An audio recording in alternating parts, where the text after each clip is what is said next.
Volvemos a decir esto, hace pocos días hubo una movilización masiva en la ciudad de Rosario pidiendo por más seguridad, inclusive por reforma de las leyes. La gente asegura que los delincuentes entran por una puerta, salen por la otra. A partir de ahí hubo una movilización importante y se aprobó un paquete de leyes en el Senado de la provincia de Santa Fe para modificar el Código Procesal Penal, para algunas modificaciones del Código Procesal Penal. Siguiendo esa línea también a nivel nacional, lo decíamos recién, el ministro Garabano presentará un proyecto para reformar también el Código Penal a nivel nacional con algunas cuestiones que endurecen la pena. Bueno, de lo provincial y de lo nacional hablamos con el juez Dónala. ¿Cómo le va? Gracias por venir, doctor. Muy bien. ¿Cuántos años hace que es juez penal, doctor? Que soy juez hace 10 años y que estoy en la justicia hace 35 años en la parte penal. Así que eso toda la carrera. O sea, que de empleado hasta juez. Doctor, para refrescar un poquito más el tema de la modificación que se intenta aprobar en la provincia de Santa Fe, vamos a ver unas placas que hicimos la semana pasada para ver cuáles son las modificaciones que se propone a partir de este proyecto, que tiene media sanción en el Senado, pero que todavía no aprobó diputados. Con respecto a la prisión preventiva, se aumenta 3 días más 1, será para prevenir nuevos delitos y los fiscales pueden ordenarla en caso de flagrancia también. La protección para las víctimas... Las rondas de reconocimiento, claro, porque las víctimas pueden estar ocultas, las víctimas podrán ser querellantes sin intermediación de los fiscales y no habrá restricciones en horarios para allanamientos. Hasta ahora había o hay todavía restricciones horarias para allanamientos de 8 a 20, era, doctor, ¿no? Exacto. Además, el juez será responsable del control de un preso si otorga la libertad condicional. Se reduce la prisión domiciliaria a casos extremos, hay más límites para el juicio abreviado y los fiscales deben ordenar la detención en caso de flagrancia. Esta cuestión de la orden de detención, de la orden de allanamiento, se puede hacer también en forma oral. Exacto. Y la última, como veíamos, es ley el decomiso express. Pero, doctor, ¿qué le parecen estas modificaciones? Mire, yo creo que en principio hay que explicarle a la gente común qué significa un código de procedimiento para después hablar de qué es lo que se está reformando y para qué. Porque la gente pregunta esencialmente, ¿para qué sirve el código de procedimiento? ¿De qué me ayuda a mí el código de procedimiento? Es decir, es algo que va a terminar con la inseguridad, que es el tema de todos los días. Entonces hay que decirle a la gente, el código de procedimiento es sencillo, es una ley donde se fijan cuáles son las pautas que intervienen el juez, el fiscal, la defensa, el querellante, la víctima, y cuáles son los plazos que tienen para resolver, cuáles son las obligaciones, cuáles son los derechos, una serie de cuestiones que figuran en un código de procedimiento. Ahora, ¿cuál es el motivo de que se reforma? Porque uno piensa, ¿se cambia de paradigma con esto? ¿Volvemos a cambiar de paradigma? ¿Y por qué digo esto? Ahora lo voy a explicar. O bien, se puede pensar que tiene otro objetivo la reforma de un código de procedimiento. Recordemos que hace tiempo, no hace mucho tiempo, la famosa ley Bloomberg, en el código de fondo, que es el código penal, aumentaron las penas. Había penas, exacto. Sí, había penas que no eran homicidio, pero tenían casi penas altas como el homicidio. Y sirvió, como dice usted, el delincuente se asustó por eso, siguió cometiendo delitos. ¿Pero se aplicó a fondo la reforma de Bloomberg? Se aplicó parcialmente, no del todo, pero de todas maneras hubo muchos artículos reformados y los cuales no tuvieron éxito. Entonces, parece ser que en Argentina nos vamos de la exageración a querer todos presos a la otra parte, es decir, la liberación. O sea, es un paradigma. Por un lado, las convenciones internacionales nos dicen que la regla es la libertad, pero la regla es la libertad, pero la forma, la manera, el cómo debe aplicarse, cada país es responsable. Eso no quiere decir que todo es libre y viva la pepa. Doctor, la gente... Le digo esto porque nosotros lo escuchamos permanentemente en las notas que hacemos. Los delincuentes entran por una puerta y salen por la otra. Lo que pasó, por ejemplo, en provincia de Buenos Aires con los asesinos de esa chiquita de 3 años que dispararon cuando escapaban y un balazo le dio en el corazón a la nena que estaba con su mamá y la mató, y estas 2 personas quedaron libres porque el juez no puede, de alguna manera en su interpretación, dejar absolutamente comprobado que son culpables. Claro. Eso genera una gran indignación. ¿Usted está de acuerdo en esto, en que un delincuente entra por una puerta y sale por la otra, como dice la Por supuesto gente? que no voy a estar, nunca he estado de acuerdo. Concepción, digamos, las leyes...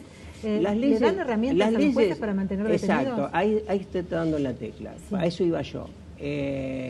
Al no haber cambio de paradigma, yo no creo que en la Argentina haya cambio de paradigma, porque si no teníamos que pensar, como le decía antes, de ir en contra de las reglas internacionales que nos dice que es la libertad. Así no hay cambio de paradigma. Entonces, ¿para qué se trata de cambiar los códigos de procedimiento? ¿Cuál es el leitmotiv? ¿Cuál es la motivación? Es la cuestión que la sociedad nos está marcando. O sea, la ley debe ir permanentemente a los cambios sociales. Porque una ley, cuando se queda en ese cambio social, se va haciendo una ley que se llama ley en desuso. Claro. O sea, una ley que inútil. Nadie no se acuerda nadie, ni los abogados nos acordamos de esas leyes. Entonces, al ir cambiando la ley, quiere decir que se está activando, se está poniendo en entorno con respecto al cambio social. ¿Qué pasa? ¿Y cuál es el motivo? Fíjese usted, los delitos hoy en día, y se lo digo a la gente, los delitos hoy en día, porque la gente también lo sabe, los delitos de hoy en día no son los mismos delitos que hace 20 años atrás. Está claro. ¿Qué significa? Antes había un delincuente, 2 personas con un arma, cuando era exagerado, luego se transformaron en banda, de ahí en asociaciones ilícitas, y después en red directamente delincuenciales. Sí. Y yo digo, cuando el delito se transforma en una red delincuencial, estamos hablando de un trabajo empresarial. Es una empresa.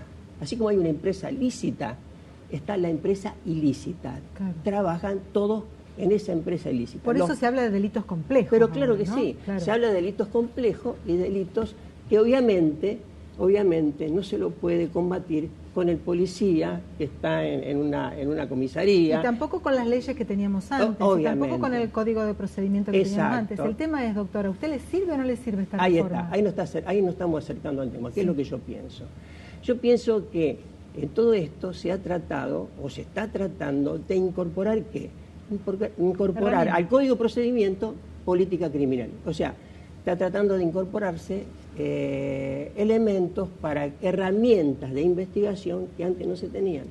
O sea, no se puede combatir un delito complejo sin contrainteligencia, porque el delito complejo tiene en su esencia, en su forma de trabajo, inteligencia, con códigos que son de silencio o de muerte. Son difíciles.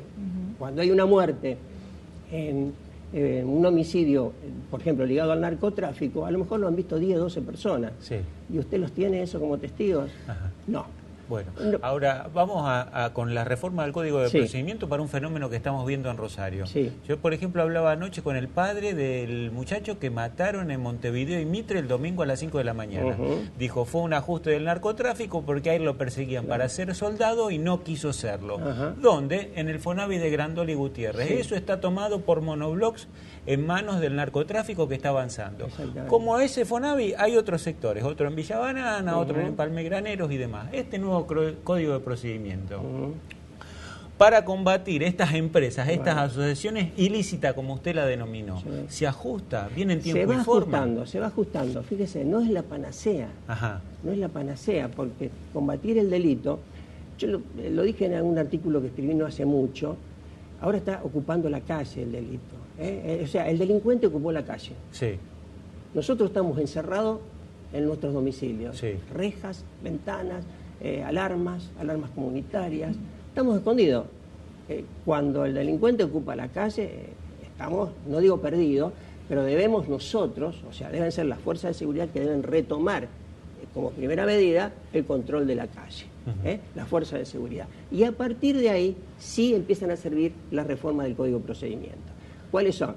Por ejemplo, cuando nosotros hablamos del agente encubierto, nosotros veíamos en las películas de cine, usted veía una película policial y encontraba a un policía bueno que se metía dentro de una organización delictiva y por ahí con la investigación que hacía él ayudaba a desentrañar. Sí, lo vemos en todas las series norteamericanas y lo vimos hace poco en una película de la década del 80. Exacto. Sí. Bueno, ese es otro de los puntos, otra de las figuras incorporadas. Esa es la gente encubierta. Claro, no puede ser una persona que hay que cuidar su vida, hay que cuidar su identidad y hay que estar controlado por el fiscal y por demás. O sea, ¿qué queremos decir? Que estamos tratando, o se está tratando, de meterse en el propio plano de investigación de una actividad compleja como es el delito, como es un delito importante, como es el narcotráfico. Doctor, sí. el defensor público dijo que se va a haber innumerable cantidad de planteos de inconstitucionalidad, especialmente por el caso de la prisión preventiva. Sí. ¿Usted lo cree? Yo digo que siempre lo hay. Si usted ve las audiencias que estamos todos los días, hay planteos de esos reservas de inconstitucionalidad todos los días, porque los defensores públicos especialmente tienen la obligación, ¿no es cierto?, de esbozar todo su esquema de trabajo en defensa de su asistido. Por lo tanto, fíjese, en los delitos de flagrancia, cuando hay un procedimiento que establece el artículo 379 del Código Procesal, que fue las últimas incorporaciones que tuvo el Código de Procedimiento, está cuestionado permanentemente. Cuando hay un delito de flagrancia, fíjese, un delito de flagrancia, si todo se lleva, digamos, correctamente en tiempo, en 10 días tenemos una condena. Alguien que se lo tomó con la mano en la masa, como quien dice, se lo tomó con la mano en la masa. Prueba en una misma audiencia, se formula la acusación, en una misma audiencia el fiscal presenta la prueba, el defensor puede tener 3 días para presentar también sus propias pruebas, y ahí, si hay acuerdo o no hay acuerdo en un juicio abreviado o no abreviado, el juez puede ordenar el juicio oral. O sea que en poco tiempo se puede tener una condena en una flagrancia. En ese tipo de procedimientos se están planteando reservas constitucionales. ¿Por qué? Porque se dice que la defensa no tiene las mismas igualdad en la defensa en cuanto a las pruebas, porque el fiscal ya tomó las pruebas, ya las cauteló, las evidencias las tiene, y él no tiene la misma igualdad. Entonces se hace permanente planteo. A mí no me cabe la menor duda que en el tema de los tiempos procesales de detención que tiene el fiscal ahora, va a haber esos planteos permanentemente.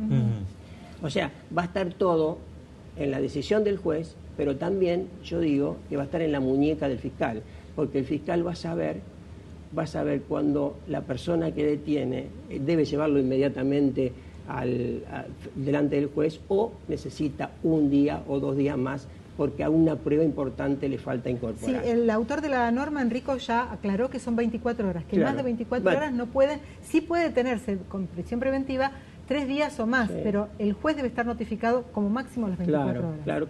Era eso un poquito lo que objetaba Buffarini. Buffarini, sí. Sí, la última pregunta de mi parte, no sé si Daniel tiene otra, y tiene que ver con lo que recién escuchábamos que mencionaba Garabano, y también tiene que ver con esto, son dos en una. Una, la posibilidad de que el detenido, apenas se le dicte fallo, quede inmediatamente detenido en las prisiones, cuando se le dicta una prisión mayor de 3 años.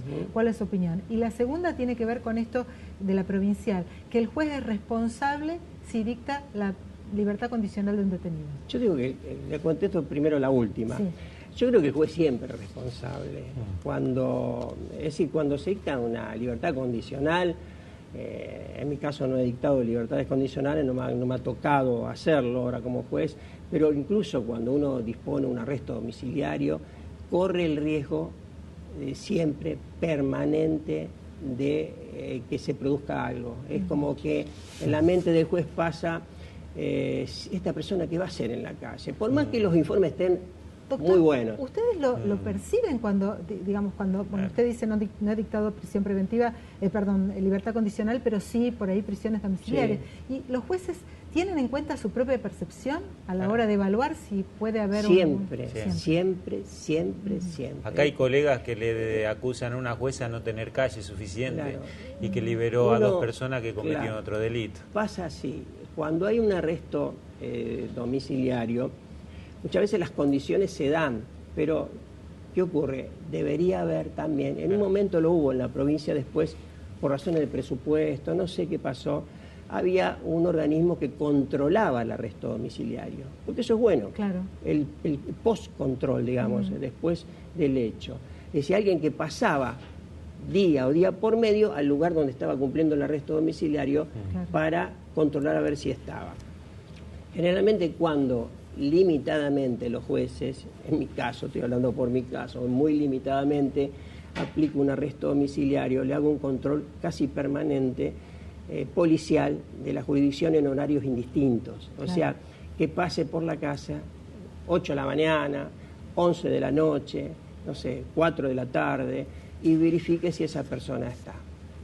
Es decir, son controles que hace, digamos, por disposición del juez, pero debería existir un control, un organismo, o mantenerse ese organismo que en una época, yo no me acuerdo cómo se llamaba, porque quedó en desuso porque había poco personal, no había presupuesto, eso es lo que se decía, siempre lo que se manifestaba, y por lo tanto era muy importante el campo de acción que tenía por la poca gente que había. Me quedó pendiente la otra. ¿Cuál era? ¿Qué opina de esto que está proponiendo Garabano? Que el juicio inmediatamente si bueno, está en prisión, eso lo propone Garabano, ¿no es cierto? En el proyecto. Yo digo que debería ser así. Porque de las distintas apelaciones que hay a una decisión judicial, determinamos que una persona dentro de 10 años puede ser condenado por un hecho hace 10 años atrás. Entonces parece que no se ajusta al tiempo, no se ajusta a la realidad, a la lógica.